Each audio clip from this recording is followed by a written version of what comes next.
Welcome back to FPL Spad, your best place to find FPL content for the 23-24 season. My name is Spad. Today you're joining me on Christmas Day for the transfer watch list for Gameweek 19. Deadline is tomorrow. It's a quick turnaround from last game week, so we're going to get one video in and one deadline stream in as well. So if you like my content, please like and subscribe to my channel for future FPL content if you're new around here. Now let's get on with this transfer watch list for Gameweek 19. Welcome to my transfer watch list for Game Week 19, in which we look at the 30 most transferred in players currently and put them in 6 categories of must buys, great transfers, transfers that are good, transfers that are optional or lucrative, transfers that are gambles, and transfers that we certainly need to avoid for this coming game week ahead. And we start at the bottom of the list. And first up, we have Odegaard. In my opinion, he's an optional player to bring in. West Ham at home is not going to be great. That much of an easy game, and his price tag ain't the best for midfielder when there's so many good other options at a cheaper price. So I'm going to put him in the optional category because I won't be bringing him in. Some of you might want to having another Arsenal player in your team because they do have some good fixtures coming up after the West Ham game. Next up, we have Walker. Again, I'm going to put him in the optional category as well. I don't think he's a defender that I will be looking to bring in when you have other clearer, better options than him. More or less the same price range as well. So I won't be bringing him in either. So I'm going to put him in the optional category. Next up, we have Dan Burn. I think he's a good transfer or lucrative. He's between the two. Because, yes, he's coming back into fitness, coming back into the Newcastle team. But Newcastle haven't looked the best themselves. They do keep good clean sheets at home. But I see him more as being a lucrative player than an optional player or a good transfer because you know his price will eventually go up as more people start to bring him in.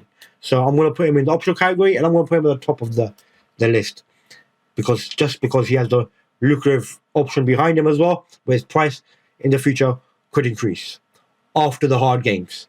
But they got one good game against Nottingham Forest and they got 3 very hard games after that. But you can see the people bringing him in as a 5th choice defender when they're using the wildcards in Game Week 20. So for me, a lucrative option. Next up, we have Cunha. I'm going to put him in the good transfer list as he's been a good replacement for Hechan. If people replace Hechan with him, he has been producing points. And Wolves do have a great home record. They somehow seem to not lose games. They get draws or wins. Away form is not the best. So maybe not a great time to bring him in away against Brentford. But even against Brentford, he could get a return or two because Brentford themselves are missing players themselves. And Ben Mee is suspended as well for that game. So you never know. Cunha could get some goals in that game as well. Maybe 1 goal and an assist. But in my opinion, for future, he's a good transfer as Hechan will be gone in the Asia Cup and he'll get more guaranteed minutes as well. Then we have Colwell. I'm going to put Colwell in the optional category. I'm going to put him just below Dan Burn. Reason being, Chelsea are just on and off. They're good some weeks, bad some weeks. And we just can't have that in FPL really, especially for a defender, is when you're looking to keep clean sheets in the easy games. And when they're not able to do that, there's no point in having him, in my opinion. So for me, I'm going to put him in the optional category as maybe a cheap 5th defender. Then we have Tawaski. And Everton have made recent resurgence, getting some good form, good amount of points in the last few games. But against Man City, I just don't think I'll be bringing him in this game week because they're not likely to keep a clean sheet. But they could. But I just don't see it happening. I know it's at home, but still. So I'm going to put him in the gamble category as otherwise he would be a good transfer. But for this game week, I'll put him in the gamble category and I do not see him keeping any clean sheets or getting any attacking returns. For the future, yes. But for now, I think it's a gamble for this game week. Then we have Saka. I'm going to put him in the good transfer category because of his previous record. In my opinion, he's not been in the greatest form. I brought him in and he's blanked for me like 2 game weeks now. And I'm looking back at that transfer. I'm not happy with it. But some of you guys might be after this West Ham game. They have got some good games coming up. And this West Ham game is at home. So you expect Arsenal to come back on a bounce, especially after drawing against Liverpool. So I'm going to have to reluctantly put him in the good transfer list, as he does have good, reliable record from previous. So for that reason, I'm going to put him in the good transfer list. Then we have Jesus. In my opinion, Jesus is just between great transfer and good transfer. Reason being because his ST is more likely to get the goals that Martinelli and Saka create, as Martinelli is not on hot form either, and neither is Saka hot on form. But they can certainly provide for Jesus, and so can Odegaard, and so can Rice. So for that reason, I'm going to put him on the good transfer list, but I'm going to put him at the just before Cunha, because this game is against West Ham. So it might not be the best time to bring him in this game week. Maybe after this game week, but we have a lot of other options to deal with in other game weeks. For this game week, I'm going to put him on good transfer. Next up, we have Trippier. Nottingham Forest at home is a good game, in my opinion, for them. But then they do have 3 very hard games after that. For that reason, I'm going to put him in the gamble category. Not for this game. It's just like you bring him in for this game, and then you're stuck with him for 3 very hard games after that. So, unless you're using your wild card, is the only reason I would bring him in this game week. Now you're going to use him wild card next game week. So, for that reason, I'm going to put him in the gamble category. Because I just don't think it's the right time to bring in Trippier for just 1 game week when they've got 3 hard games after that. So, for me, a gamble. Then we have Foden. I'm just going to put him in the optional category, just because we don't know how Man City will be when they come back from their excursion in Saudi Arabia from the Club World Cup, and if they've got some fatigue. So for that reason, I'm going to put him in the optional category. And even though it's Everton away, Everton do have recent form as well. For that reason, I'm going to put him in the optional category, and I'm going to put him below Odegaard. Yeah. Because there's always a rotation factor for Man City players. Then we have Dingy. In my opinion, a good transfer to bring in. And I'm going to put him just above Cunha. Because if Cunha was a midfielder, he'd be an amazing transfer, but he's a striker. That's the only problem. Dingy, I think people that Dingy instead of Pau Torres or Cash were very happy, because a lot of people blame Konza, and they all didn't keep their clean sheets, while Dingy did, because he came off before they let in their goal. So one of my friends was happy about that because he's got him, but everyone else probably wasn't happy about that because they didn't get points while Dingy did. So in my opinion, he's still a good transfer because he's more likely to come off during the game. So coming off early will be able to keep him better chance of him keeping clean sheets, as proved in the last game. Then we have Shevchenko. I'm going to put him in the optional category, but I'm going to put him in the high optional category. Reason being is we know he's capable of putting returns in. He does have a good record, but just defensively, he just doesn't look solid enough when he goes into the middle of the park and struggles very hard to retrieve the ball and get into position in defensive wise. So he's got a mistake or 2 in him. So for that reason, I'm going to put him in the optional category. But the reason being I'm going to put him in the optional category is mainly because his price point. 5.2 million is not cheap. And yeah, that's what it is. 5.2 million is not cheap. Then we have Saliba. Again, Saliba is a great centre-back, in my opinion. One of the best there is in the Premier League. But he's not a attacking threat in corners, really. And Arsenal do always end up conceding a goal. So, because of the way they play. So for that reason, I have to put him in the optional category, because for that price at 5.5 million, with less chance of getting any attacking returns, I have to put him there at 5.5 million. You could go for Pedro Porro, who's around the same price, who's got a better chance of getting you attacking returns. Then we have Haaland. If you're looking to do your transfer this game week and bring Haaland back into your team, or you never had him in the first place, this game week might not be the best, but it is Haaland, and I would rather get him in before his price comes up. I don't expect his price to start shooting up straight away, because I think a lot of people will struggle to bring him back into their teams as they're using that extra money that they got when they took him out in other places, and they'll probably have to take multiple hits. So for that reason, I'm going to put him in a good transfer list because we don't know if he's going to be even playing. So that is another thing. We don't know if he's going to be playing. So I'm going to put him just below Jesus. I think that Everton is not going to be an easy game away. So yeah. Otherwise, normally, if he were fit, ready, we know they're firing. He'd be up there with must buys and great transfers, but he wouldn't be on this list already because no one would be. Everyone would already own him. Then we have Sensi. A lot of people bought him in after 2 good returns in 2 game weeks. Blanked 1 game week. Got a return last game week with 3 points. I think he's a defender up on the rise. I had him last year for a little bit. Got some returns for me till he got injured. I'm happy to see he's got his career back on track and the way he's playing. So I expect him to be getting a little bit more returns in the coming game future. Some clean sheets here and there maybe, but I expect him to get some attacking returns in corners. So I'm going to put him in the good transfer list, and I'm going to put him just below Dingy. 4.5 million. You can't go wrong really for 4th or 5th choice defender. Then we have Douglas Luiz. Now this is optional. I wouldn't be bringing him in because there's a lot of other midfielders that are much better options in my opinion. So I'll have to put him at the bottom of the optional list really. I wouldn't be looking to bring him in. I might have to make some movements for some of these players a bit more harsher. So we'll see. Actually, you know what? I'm going to do that just straight avoid. I know he's like one of the highest scoring players, but yeah, I'm just going to put him in the void. Don't go for him. I can't see any case of me making of him to be in your team.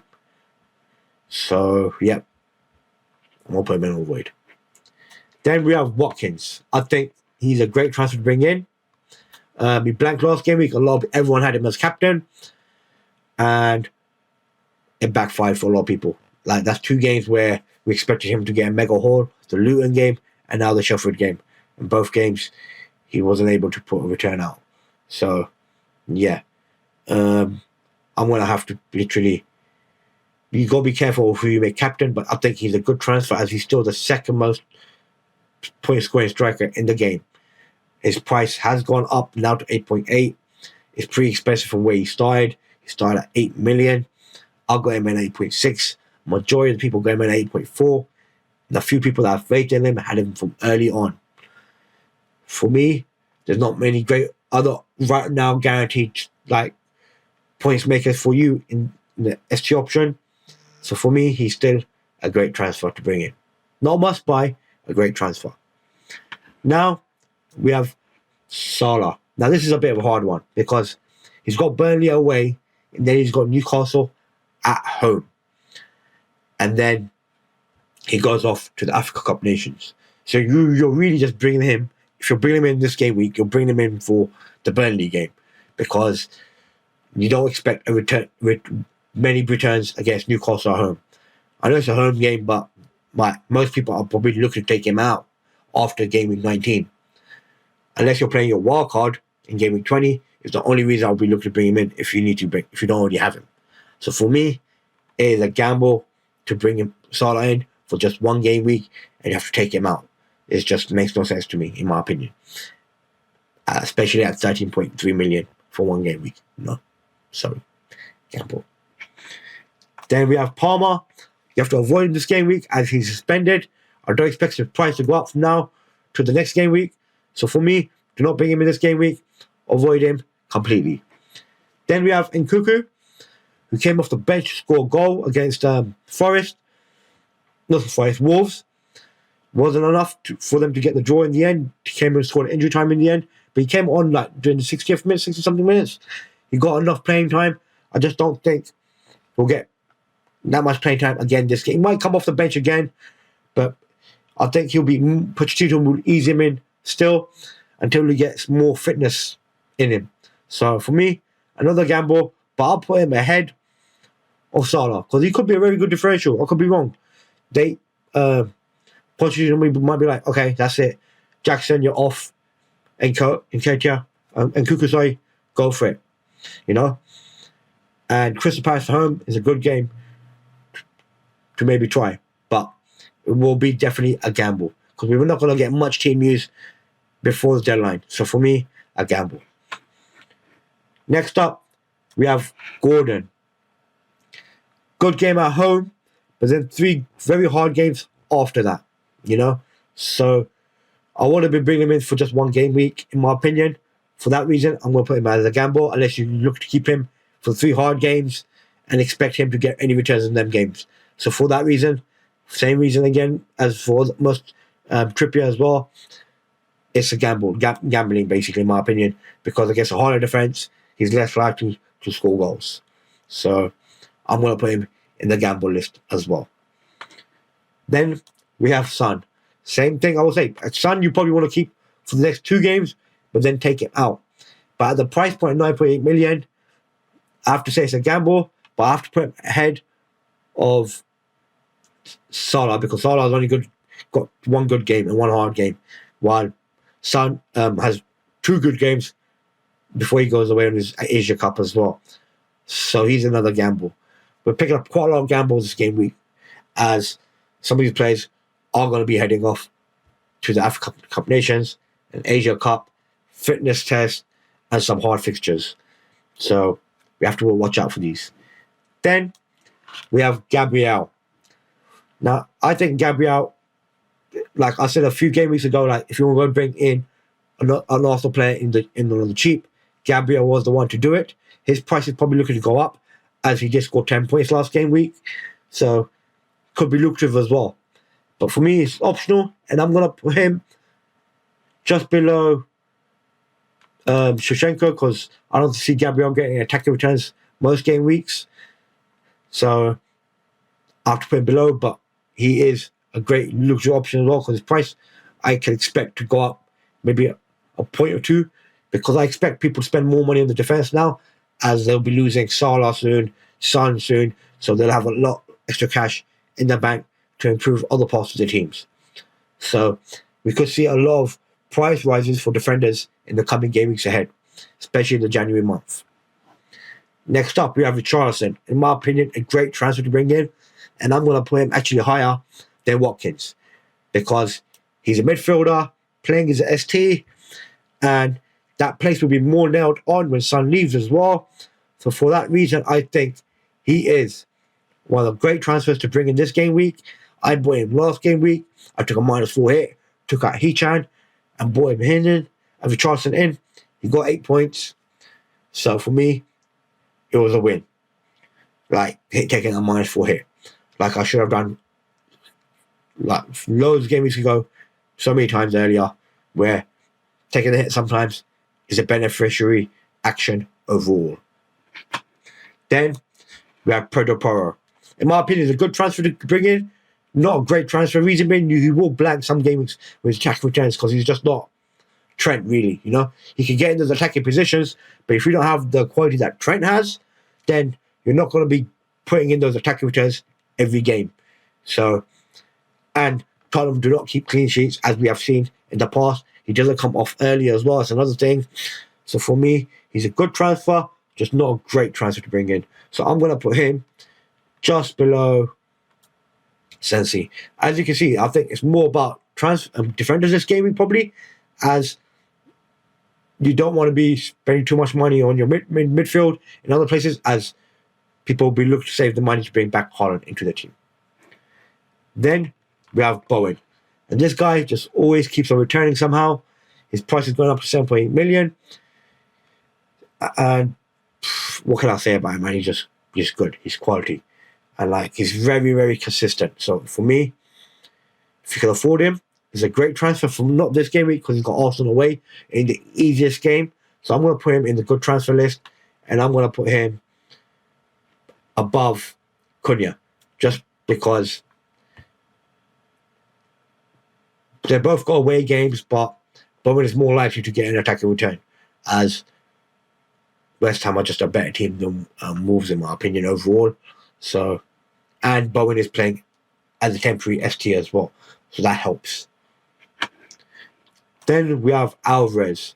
Now, for me, Alvarez has been a runner-up. I was lapping up at the initial start of the season, had him in my team, brought him into my team, capitalized on his price rise, took him out at the perfect time when I knew he's not going to stop performing. I don't know what it was. I just had a feeling his performance will drop. I took him out in time, and he just hasn't been the same since then. And it doesn't look like he's going to be coming back anytime. It's like not showing that. There's something missing. I don't know what it is in that Man City team. And with Haaland not playing, maybe Alvarez is probably going to play guaranteed. But there are so many other good SG options right now out there that, like, you got Watkins, you got Solanke, you got not Darwin Núñez, Jesus, you know, and people are talking about Nkunku. Like, who would you rather be bringing in right now, Nkunku or Alvarez? Alvarez is guaranteed minutes. That is the thing. So for that reason, I'm going to put him in the optional category. And I'm going to put him ahead of Foden. Because I think Alvarez is more nailed on than Foden as well. But another thing about having Man City players is they will be having a double game week soon as well. So it could be, you could look at the lucrative angle as a lot of people will start bringing in Man City players in for the double game week. So maybe getting them in now if you got another transfer to make. But personally, I won't be bringing in Julian Alvarez in just yet. Then we have Kudos. Now, just again, 2 games they've got. Hard games as well, in my opinion. So for me, and then he goes off to the Africa Cup Nations. Another gamble. He's hot on form right now, yes. But Arsenal's not going to be an easy game. So I have to put him in the gamble list. And I'm going to have to put him on the bottom of the gamble list. Because I just don't expect him to get any returns against Arsenal or the game after that. And then he's off to the Africa Cup Nations. Unless you're playing your wild card, it's the only reason I'll be going in for these players. Then we have Trent. I think he's a great transfer to bring in. He's actually not competing with defenders, in my opinion. He's competing with midfielders for that price range, with that price tag, really. And most times, he is going to get those points. Like, he got an assist. He really should have got a goal against Arsenal. And man, that would have given them bonus points as well. So that would have been at least minimum 8 more points. Minimum, if you got that goal. Like 8 to 9 points. So for me, he's a great transfer to bring in. I know he's pricey. And that price, that extra money that you're using to get him probably comes out of your Haaland budget. And if that's the case, then you need to think about how you're going to bring back Haaland into your team. Because you have to have Haaland back into your team at some point. As we all know, my man is a beast. And he will return back on form. And De Bruyne is coming back very soon as well. And once De Bruyne starts putting them on a plate for him, you know he's going to start banging them in. So you do have to think about that as well. Now, last of all, we have Solanke. In my opinion, a great transfer to bring in. Should have been brought in a few games ago. Maybe not the Luton game because of what happened with the abandonment, but it was the right move to do. The Solanke owners were just really unlucky. But he paid their fate for them against Nottingham Forest by scoring 17 points. And now they've got a game at home against Fulham, who are not the best away travellers themselves. They're good at home themselves, but not away travellers. So in my opinion, him and Richarlison, actually, you know what? I'm going to put him in the must-buy now. I know he's got one good game. There's got some hard games coming up, but he will have a double game week coming up. So he could be a very good option for your 5th striker in your team. And I don't see you bringing him in for Haaland this game week, because obviously you wouldn't want to take out Haaland for one game week if you already have him. This will be probably a change for your 3rd striker. Maybe you got Archer or somebody else that you don't really fancy, and you want Solanke instead. Or if you're just running after the points that he scored from last game week and think you need to go for him as well. But for me, yeah, I have to change it to I don't have to make it a must buy because it's only one good game week. And then we don't know when the next double game week is going to be. It hasn't been announced, nowhere near close. And the longer they take to announce it, the further away it's going to be. So I'm going to put him in just a great transfer for now. Personally, it was a must-buy 2 game weeks ago, even last game week in my opinion, because it made sense. But for 1 game week, maybe not. So that's it for this transfer watch list for 30 transferred in players, most transferred in players for this game week. That's like minimum 30,000 per transfer in. If we look at the great transfers, in my opinion, some of them are must, like, you can easily go for, probably within your budgets to bring in, and the other 2 are quite pricey. You might have to make some additional transfers to get them into your team. So have a look at that. Is it worth taking the -4 hit if you think they will get some returns? Like Trent, Burnley away. I personally think that Burnley are not going to park the bus. They're going to play the normal way they have been playing this whole season, and Liverpool can punish that, as Liverpool do have great attacking threat. Good transfers. I think most of these good transfers are players that I would be looking to bring in if I needed to change those positions for my team. The only one that will be a stretch for me to bring in right now will be Haaland, as I think he won't be playing. I'll be looking to bring him in game week 20. And Saka, same thing as well. You don't have to be looking to bring him in this game week, because it's not guaranteed he will get a return against West Ham, who are not a bad team themselves. So you could wait for next game week for that. The optional players, I want to be really going in for any of these players for this game week myself. Personally, you can if you want to. Gambles, only reason I'll be going for any of these gamble players, if I was going to be using a wild card in game week 20, maybe not Traoré. He just does gamble because he's playing Man City. But most of the other players that are in here are gambles, as they do have hard fixtures, or they're going away Africa Cup Nations or Asia Cup and after game week 20. For that reason, they are mostly gambles. And Palmer and Lewis, for me, avoids Palmer because he's suspended, and Lewis, I just don't think is a player to be bringing into your team at the moment, when there's plenty of other great options to bring in. So that's it for this transfer watch list for game week 19. I hope you enjoyed it and found it interesting and got some tips on it for your transfers for the upcoming game week. If you think I've got some of these players wrong in the wrong category, please leave a comment on the video to let me know. If you like my content, please like and subscribe to my channel for future FPL content if you're new around here, and please share with your friends and family over the Christmas period, and hopefully we can hit the 100 subscribers mark by the end of the month. I'm hoping. Let's see what we can do. Thank you guys again for watching my videos and my content. See you again next time. See ya!